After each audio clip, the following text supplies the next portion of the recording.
Okay, I want to tell the story about a good friend of mine by the name of Kent Smith. He was a missionary that came to our place in Texas. He was assigned to our ward. He was from, um, where was Kent from? Malad. Malad, Idaho. He's from Malad, Idaho. So he had come there. We became very good friends. He would come over on his off days and we would go. He would teach me how to rope with a rope and all that stuff, and so we became very good friends. And eventually he got transferred. He left. He went home back to Idaho, and I just remember feeling so sad because he was just kind of a hero of mine. He was a big muscular guy, and he told me stories about him going rodeoing and stuff. And I thought, what a neat thing to do. And so he mentioned to me. He came by my house one day and said, I'm being transferred. I've got to leave.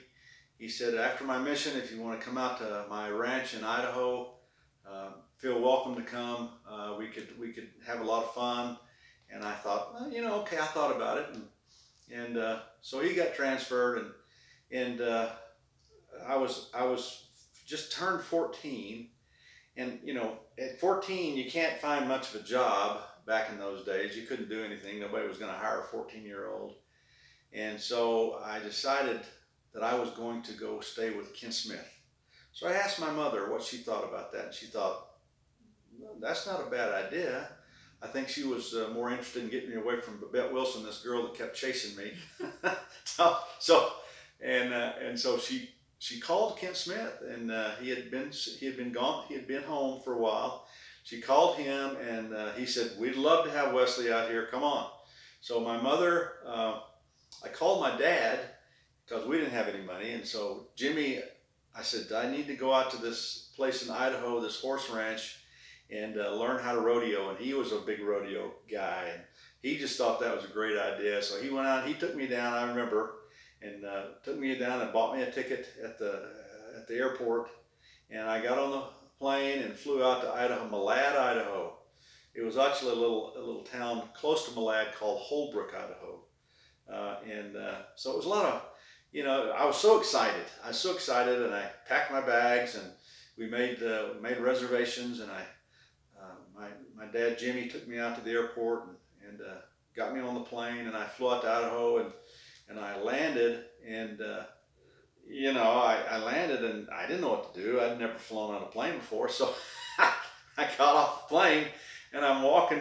I'm just walking, just following the crowd, as they're walking along, and all of a sudden I see Kent Smith. He's walking towards me, but he doesn't see me. He's got his cowboy hat on and his cowboy gear on, and so he says, I said, hey, and he looked at me and he smiled, and he grabbed my bags, and then we went, and we got in his car, and we went home, and I met his family, and he set me up where I was living in this little bedroom that was in the basement, in the attic of their house, and that's where I set up my shop there. And so, but every morning Kent would come and get me up, and we'd go out and we would haul hay, we would mow hay, cut hay, we would do whatever, drive tractors to do things. And so, I mean, that was just the most amazing time of my life, because I did that for 3 years. Every summer I'd go out there. Now, this was the first time was only about 3 or 4 weeks, but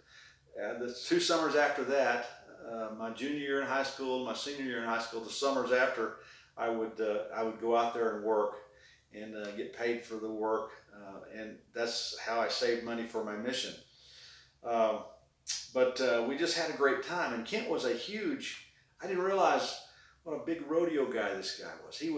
He had won the national championship in college for the last 3 years in saddle broncs, and so I thought, well, that's kind of neat. And so what I said to him is, I said, my dad was a bull rider. Jimmy was a bull rider, and I have pictures of him riding bulls. And I said, I'd like to maybe learn how to ride bulls. He said, well, okay. And I said, Kent, you don't ride bulls? And he goes, no, they're a little rough. Saddle broncs are a lot better, but he said, it just doesn't hurt as bad. And I said, well, let me try this bull thing first. So he had some cows, and we laced them up, and we got on a couple of times, and I rode those cows. Cows don't buck too much, but they bucked enough to give me some experience. And so I decided I was going to try this. And so the next year when I came back, it wasn't the first year, but the next year when I came back, I was a junior, going on to be a junior in high school. We got back, and I came back that summer, and we went out, and I practiced again on some of their cows, and I decided that I was going to ride a bull. And so Kent Smith had all the gear on it. He had all the stuff and kind of showed me what to do and all this, that, and the other. And so I got on this. We went out to this rodeo, and the first one I went to, I didn't want to get on because it was like, man, it was a little scary. Those bulls were huge, and they were real tame. But when they put them in the chute, they would put this thing on the bottom of them around their bottom end, and it was a thing that would pinch them and put pressure on them when they would tighten it up when they opened the gate. So that's why they were bucking, is to try to get that thing off their off their rear end. And I mean, they didn't even know I was up there or anybody else because we didn't weigh that much. So we went to this one rodeo, the first bull I rode, and they had. It was a small little rodeo. I can't even remember what town it was in. I think it was. I can't even remember the name of the town, but Kent says, all the bull riders have not shown up. They're not. They canceled. They're not coming. And they've got some bulls in the chute over there. You want to ride one? And I said, sure. And so, and so he got me all winched up and got my thing on and showed me what to do. And of course, I'd been practicing at his house on those cows, but cows don't buck like bulls do.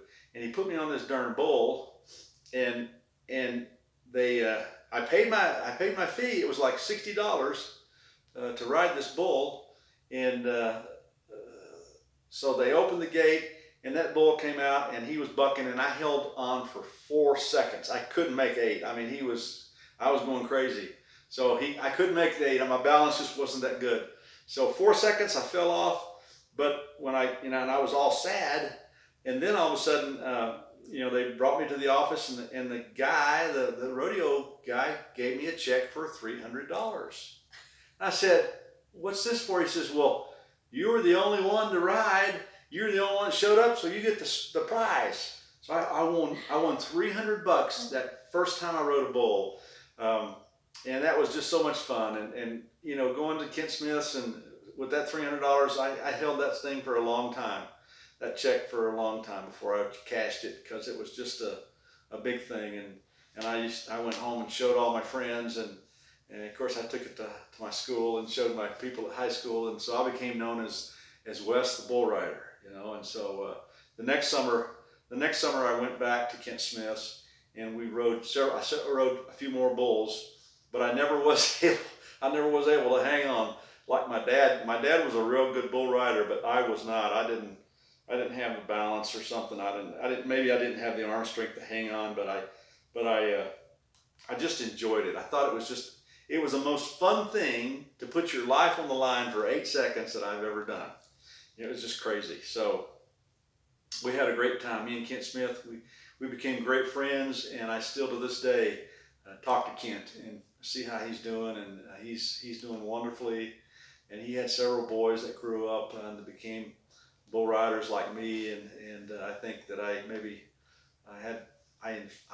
kind of helped Kent do that with his boys, because he saw what I did. He wanted his boys to have that experience, so that's what we did. We had a wonderful time riding bulls that summer, or the next 3 summers actually. So that's my bull riding story.